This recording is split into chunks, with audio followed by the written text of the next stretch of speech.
கசக்கி போர் பை பாட்டிகா ஹேர் ஆயில். ராஜரத்னம் மத்தபடி எந்த தப்பும் செய்யல. நீ பண்ண அக்கிரமத்துக்கு அளவே இல்லடி. இன்னும் 3 பேரை கொண்டு இருக்கியே, அத சொல்ல மாட்டியா?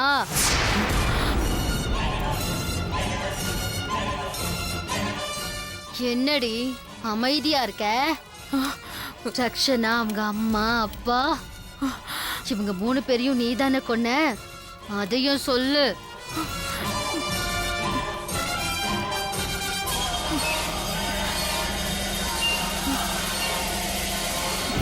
திவ்யா வாரிசா வந்த உடனே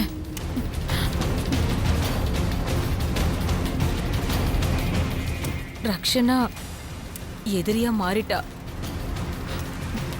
எங்களை பத்தி போலீஸ்ல போட்டு கொடுத்துருவேன்னு மிரட்டினா. அதனால அவளை குடும்பத்தோட நாங்க கொன்னோம். நீ கேட்டதெல்லாம் இப்போ உனக்கு கிடைச்சிருச்சா? இப்போ இவளை விட்டு போறியா?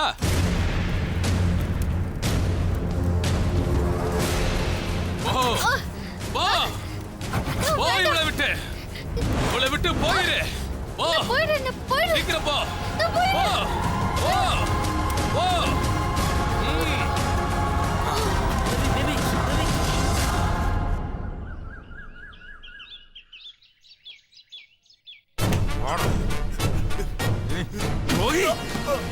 கொடுத்த வாக்க காத்துல பறக்க விடுறவனை கண்டாலே எனக்கு பிடிக்காதுடா. அப்படி எவனையாவது ஒருத்தனை பார்த்தேன்னு வச்சுக்கேன், அப்ப வரும் பாரு ஒரு வெறி. அப்படியே உன்னை கொன்னுடுவேன்டா உன்னை.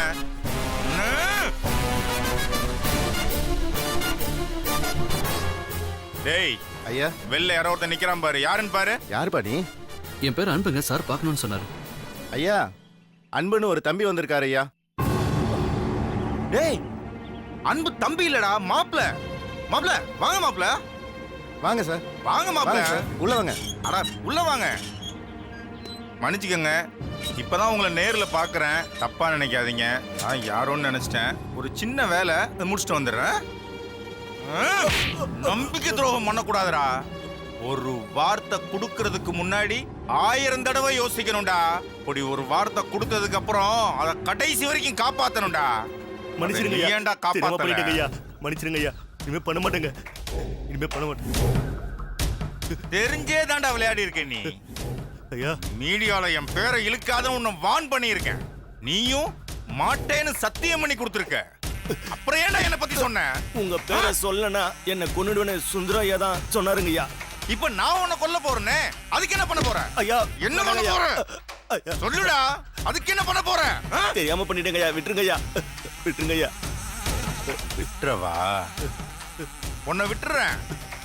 ஆனா மீடியால நீ சொன்னதெல்லாம் பொய்ன்னு ஒரு லெட்டர் எழுதி கையெழுத்து போட்டு கொடுத்துட்டு போ. நீங்க என்ன சொன்னாலும் செய்யறங்க ஐயா, என்ன உயிரோட விட்டுருங்க ஐயா. நீ என்ன பண்ற? இங்கேயே குத்த வச்சு உட்காரு.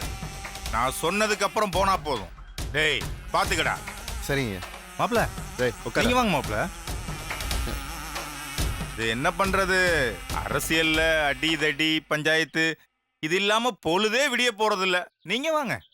வாங்க மாப்ள, வாங்க வாங்க மாப்ள. உட்காருங்க, அங்க உட்காருங்க. அப்புறம் மாப்ள என்ன சாப்பிடுறீங்க? இல்ல ஒண்ணு வேணாம் சார். அட என்ன நீங்க என் வீட்டுக்கு வந்து கண்ட நான் இங்க சாப்பிட்டு போகுது. என் வீட்டு மாப்பிள்ள நீங்க சாப்பிடலன்னா எப்படி? ஏய் ஐயா, மாப்பிள்ளைக்கு ஒரு ஜூஸ் எடுத்துனோட. சரிங்க ஐயா. அது அபியும் பரமும் பர்ச்சேஸ் போயிருக்காங்க. அண்ணா அனுப்பிச்சு வச்சேன். அப்பதானே உங்களோட ஃப்ரீயா பேச முடியும். பரமு உங்களை பத்தி உங்க குடும்பத்தை பத்தி எல்லாம் சொன்னா. அபிய உங்களுக்கு கொடுக்கறதுல எனக்கு அவ்வளவா இஷ்டம் இல்லை. என்னடா இப்படி மூஞ்சில் அடிச்ச மாதிரி பேசுறான்னு நினைக்காதீங்க. முதுகுக்கு பின்னாடி பேசி எனக்கு பழக்கம் இல்லை. என் லெவல்ல தான் அபிக்கு மாப்பிள்ளை பார்த்துக்கிட்டு இருந்தேன். ஆனா நீங்க தான் அவ சந்தோஷம்னு தெரிஞ்சோன்னே முழு மனசோட ஏத்துக்கிட்டேன். அதே மாதிரி நீங்களும் அபியை ஏத்துக்கணும். யாரோ ஒரு பொண்ணை நீங்க லவ் பண்ணீங்களாமே? ஆமா, அவ பேர் என்ன? சத்யா. அந்த பேரை மறக்க முடியல.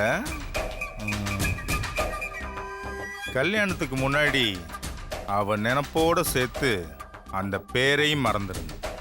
அதுதான் உங்களுக்கு நல்லது. ஐயா கொண்டு வா, கொடு. சார் ஜூஸ் சாப்பிடுங்க. எடுத்துக்கங்க மாப்பிள்ள.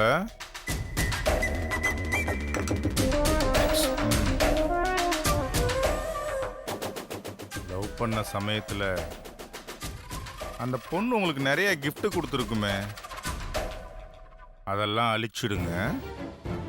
அவ உங்க வாழ்க்கையில வந்து போனதுக்கு எந்த சுவடும் இருக்கக்கூடாது. பொண்ணு சம்பந்தமா ஏதோ கேட்கணும்னு நினைச்சேனே. அவங்க அம்மா இப்ப எங்க இருக்காங்க? தெரியல சார். தெரிஞ்சாலும் அவங்கள போய் பார்க்காதீங்க.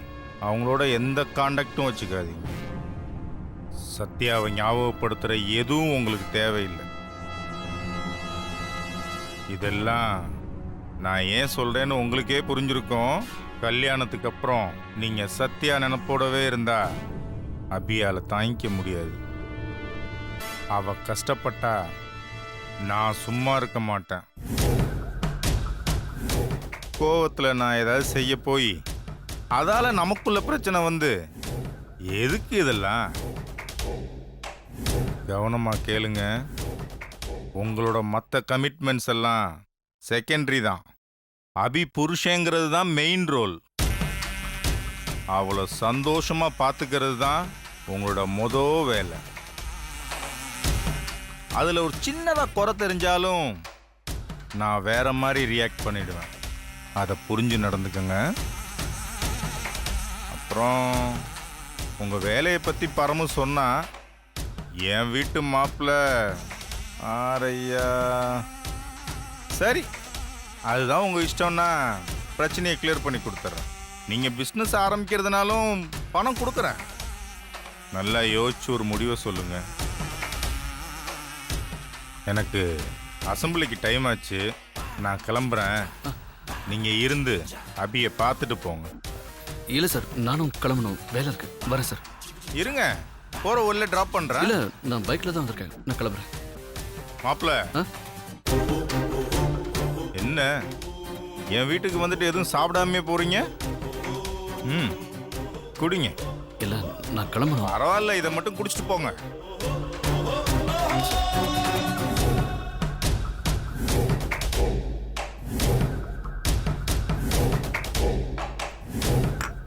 அப்ப நான் வரேன் சார்.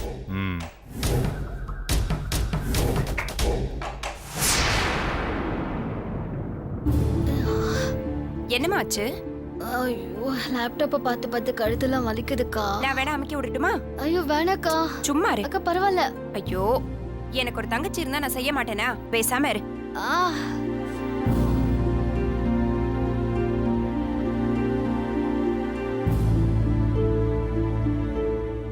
என்னம்மா நீயும் ரொம்ப நேரமா நோண்டிட்டு இருக்க, ஒண்ணும் வர மாட்டேங்குது. இந்த ரெக்கார்ட் ஆன ஃபைல் ப்ளே ஆக மாட்டேங்குதுக்கா. என்ன பண்றதுன்னு ஒன்றும் புரியல எனக்கு. என்னாச்சு? அதான் பார்த்துட்டு இருக்கேன். ஏதோ ப்ராப்ளம் ஆயிருக்குன்னு நினைக்கிறேன். அங்கிள் கிட்ட தான் பேசி என்ன பண்றதுன்னு கேட்கணும். அதோ உன் முன்னாடியே இருக்கு பாரு. போதும்க்கா, நீங்க வந்து உட்காருங்க, வாங்க.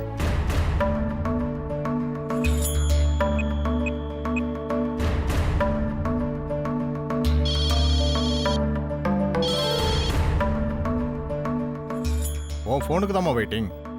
நேற்று என்ன நடந்துச்சு? நீ பிளான் பண்ண மாதிரி எல்லாம் முடிஞ்சுதா? எல்லாமே நல்லபடியா முடிஞ்சுது அங்கிள். ஆனா ஒரு சின்ன ப்ராப்ளம். என்னம்மா? கேமரால எல்லாம் ரெக்கார்ட் ஆயிருக்கு, ஆனா ப்ளே ஆக மாட்டேங்குது.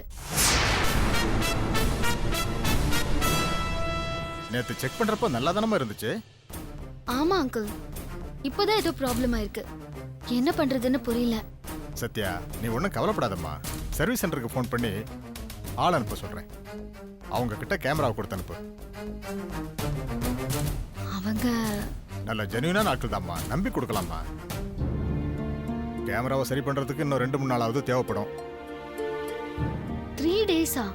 ஆமாம்மா, ரொம்ப சின்ன கேமரா இல்லம்மா, அதை பத்தி நல்லா தெரிஞ்சவங்க தான் அதை அட்டன் பண்ண முடியும். சரிங்க அங்கிள், அவங்கள சீக்கிரமா வர சொல்லுங்க. சொல்றேம்மா, உன்னோட எஃபர்ட் வீணாகாது. அவங்க நிச்சயமா சரி பண்ணி கொடுத்துருவாங்க. Okay uncle, thank you. என்னம்மா இப்படி ஆயிடுச்சே? சுப்புட்ட ஸ்டேட்மெண்ட் வாங்குறதுக்காக நீ எவ்வளவு கஷ்டப்பட்ட. அவளை பேச வச்சா இப்படி பிரயோஜனம் இல்லாம ஆயிப்போச்சேம்மா. கையில கிடைச்ச ஆதாரத்தை நீ போலீஸ்ட கொடுப்ப, அவங்க அந்த கும்பலை தெரு தெருவா இழுத்துட்டு போவாங்கன்னு நான் என்னெல்லாம் கற்பனை பண்ணி வச்சிருந்தேன் தெரியுமா? எல்லாமே கெட்டு போச்சு. ஏங்க அப்படி நெகட்டிவா பேசுறீங்க? நாம நினைச்சது இன்னைக்கு நடக்கல, ஆனா 3 நாள்ல நிச்சயமா நடக்கும். நீ எப்படி இவ்வளவு நம்பிக்கையா பேசுறேன்னு எனக்கு புரியலம்மா. உனக்கு கொஞ்சம் கூட வருத்தமாவே இல்லையா? இருக்கு, ஆனா சத்தியம் ஜெயிக்கும்னு நான் மனப்பூர்வமா நம்புறேன். நாம நம்புற மனுஷங்களும் மிஷினும் கடைசி நிமிஷத்துல கைவிட்டுடலாம், ஆனா சத்தியம் என்னைக்குமே நம்மள கைவிடாது. உன் நம்பிக்கை பழிச்சா சரிம்மா. ஆமா, உன்னோட அன்பு அப்பா எங்க? அவருக்கு ஏதோ அவசர வேலைன்னு காலையிலே கிளம்பிட்டாரு. அந்த ஆர்வ கோளாறு தான் ஏதாவது சொதப்பி இருக்கும்னு நினைக்கிறேன். இல்லைன்னா எதுக்கு காலையிலேயே ஓடணும்? ம்ஹும். இல்லக்கா, நான் ஜெயிக்கணுங்கிறதுக்காக உங்களை மாதிரி பாரியும் ரொம்ப தீவிரமா இருக்காரு. அவரை தப்பா பேசாதீங்க. அந்த ஆளை நீ எப்பவுமே விட்டு கொடுக்க மாட்டியே. அப்படி இல்லக்கா, இந்த மாதிரி மெஷின்ஸ் ப்ராப்ளம் வர்றது சகஜம்தான். அங்கிள் தான் 3 நாள்ல கொடுத்துருவாங்கன்னு சொல்லியிருக்காருல்ல, பாக்கலாம்க்கா. இந்த 2 நாள் அதுங்க சும்மா இருக்காதுங்களே. கல்யாணம் அது இதுன்னு காரணம் சொல்லி கிளம்பி வந்துருவாங்களே. வரட்டும்க்கா. எனக்கு பேய் ஓட்டுற விஷயம் ஜோக்கு தெரிஞ்சா என்ன பண்ணுவாங்க? ஜோதானே, அவ பேயாட்டம் ஆடிடுவாளே. அதை வச்சு 3 நாள் சமாளிச்சிடலாம், விடுங்க. ஏமா, இந்த கேமரா ரெடியாகி வரலனா? ஒரு பேச்சுக்கு தாமா கேக்குறேன். இதே நம்பிட்டு இருக்க முடியாதுல்ல நம்மளால. அந்த வீட்ல நான் கேமரா செட் பண்ணி வச்சிருக்கேன்ல, அதுல இருந்து ஏதாவது எவிடன்ஸ் கிடைக்குதான்னு பாப்போம். இந்த ரக்ஷனா மேட்டர் மாட்டுச்சு அந்த மாதிரியா? அந்த மல்லி கிடைச்சிட்டா அதெல்லாம் கூட அவசியம் இருக்காதுக்கா. சுப்பு சொல்லிதான் நான் இதெல்லாம் செஞ்சேன்னு அவளே ஸ்டேட்மெண்ட் கொடுக்க வைக்கணும். அந்த வீடியோ ஆதாரமும் கைக்கு வந்துருச்சுன்னா சுப்புவை நம்ம மொத்தமா காலி பண்ணிடலாம். அந்த மல்லி மேட்டர் ஈஸியா முடிய வேண்டியது. அது ஏன் இப்படி இழுத்துட்டு இருக்குன்னே தெரியல. எல்லாத்துக்கும் ஒரு டைம் வரணும்க்கா. நமக்கான டைம் கண்டிப்பா வரும். நீங்க ட்ரை பண்ணிக்கிட்டே இருங்க, ஓகே? சரி. அப்புறம் பாரியோட போனுக்கு ட்ரை பண்ண நாட் ரீச்சபிள்லயே இருக்கு. அவர் ஃபோன் பண்ணாருன்னா என்கிட்ட போனு கொடுங்க. கொடுக்கறேம்மா.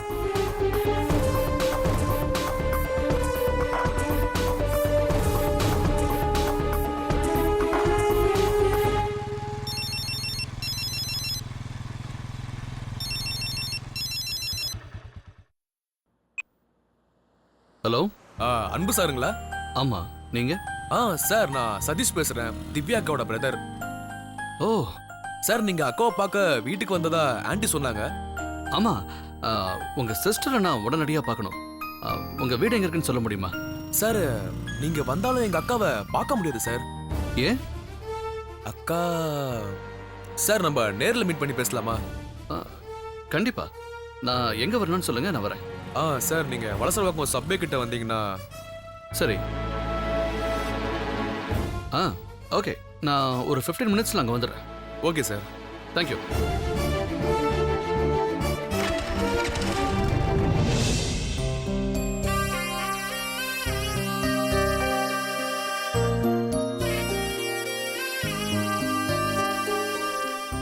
நீங்க திரும்பவும் இருக்கு ஸ்கேன் எடுக்க வேண்டியது இருக்கு சிஸ்டர். ரிப்போர்ட் வந்த உடனே என்கிட்ட வந்து காட்டுங்க. Okay sir. ஓகே.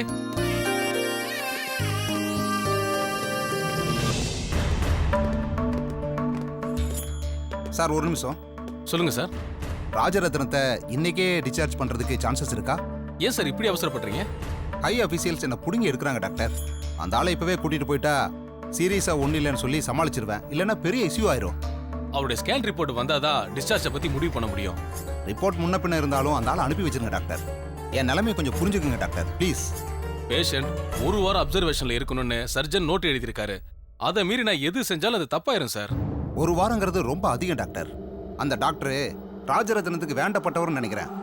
அந்த ஆளுக்கு ஃபேவர் பண்ணத்தான் அவர் இப்படியெல்லாம் செய்யறாரு. எதை வச்சு சொல்றீங்க? ராஜரத்னத்துக்கு அவர் ட்ரெஸ் எல்லாம் எடுத்து கொடுத்துருக்காரு. அந்த ஆள் அதை போட்டுக்கிட்டு எனக்கு பெர்மிஷன் கொடுங்கன்னு என்கிட்ட வாக்குவாதம் பண்றாரு. ஒரு பேஷண்ட் மேல, அதுவும் அவர் அக்யூஸ்ட் மேல அவர் ஏன் இவ்வளவு கேர் எடுக்கணும்? அவர் நல்லா பாத்துக்கோங்கன்னு சர்ஜன் என்கிட்ட ஸ்ட்ரெஸ் பண்ணி சொன்னாரு. யூசுவலா அவர் அப்படிலாம் சொல்றவர் இல்ல. அதனால தான் சொல்றேன் டாக்டர், அவர் கொடுத்த ரிப்போர்ட்டை விடுங்க. நீங்க தனியா டெஸ்ட் பண்ணி அந்த ஆளை இன்னைக்கே அனுப்ப முடியுமான்னு பாருங்க. என்ன டாக்டர் யோசிக்கிறீங்க? நம்ம 2 பேருமே கவர்மெண்ட் சர்வெண்ட் தான். நமக்குள்ள ஹெல்ப் பண்ணிக்கலனா எப்படி? கொஞ்சம் கன்சிடர் பண்ணுங்க. சரிங்க சார், கண்டிஷன்ஸை பார்த்துட்டு நாளை காலை டிஸ்சார்ஜ் பண்ணிடுறேன். போதுங்களா? ஓகே ஓகே, அது போதும் டாக்டர். ரொம்ப தேங்க்ஸ். யோ சார், அந்த ஆளை கவனமா பாத்துக்க சார். தூங்கி வலிஞ்சு கோட்டை விட்டுறாத. ஓகேயா? Okay sir. ஓபியில நிறைய பேஷண்ட்ஸ் இருக்காங்களா சிஸ்டர்? ஆமா டாக்டர். சரி, நான் அவங்கள பார்த்துட்டு அதுக்கப்புறமா மற்ற வாட்ஸ்அப் பார்த்துக்கிறேன். You carry on. Okay doctor. Thank you doctor.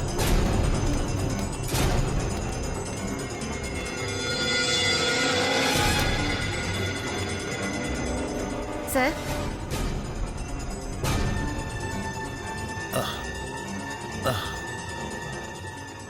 சொல்லுங்க சிஸ்டர். உங்களை உடனே டிஸ்சார்ஜ் பண்ணணும்னு ஜெயிலர் ரொம்ப பிரஷர் பண்றாரு சார். டாக்டர் வேற நாளைக்கே பண்ணிடுறேன்னு சொல்லிட்டாரு சார். ஜெயில வந்து எல்லா வசதியும் இருக்காது. உங்களால மேனேஜ் பண்ண முடியுமா சார்? அங்க போறதுல ஏதாவது ப்ராப்ளம் இருந்தா சொல்லுங்க. ஜட்ஜுக்கு இன்ஃபார்ம் பண்ணி டாக்டர் கிட்ட பேச சொல்லுவோம். வேண்டாம் சிஸ்டர், பாவம். அவர் எதுக்கு தொந்தரவு பண்ணணும்? இல்ல சார், டாக்டர் எதா இருந்தாலும் உடனே சொல்ல சொன்னாரு. சொன்னா பிரச்சனை தான் வரும். எனக்காக பேச போய் அவர் எந்த சங்கடத்திலையும் மாட்டிக்கூடாது. இதை இப்படியே விட்டுருங்க. நடக்கிறபடி நடக்கட்டும். சரி, நீங்க படுத்துக்கோங்க.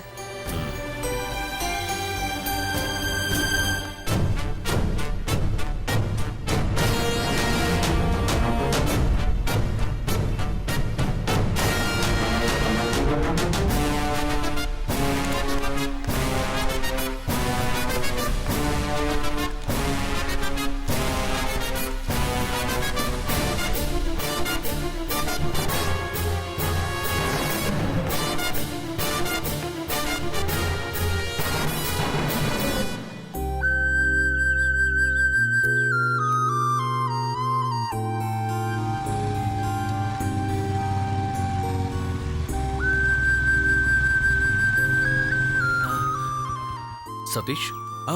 ஆமா சார்.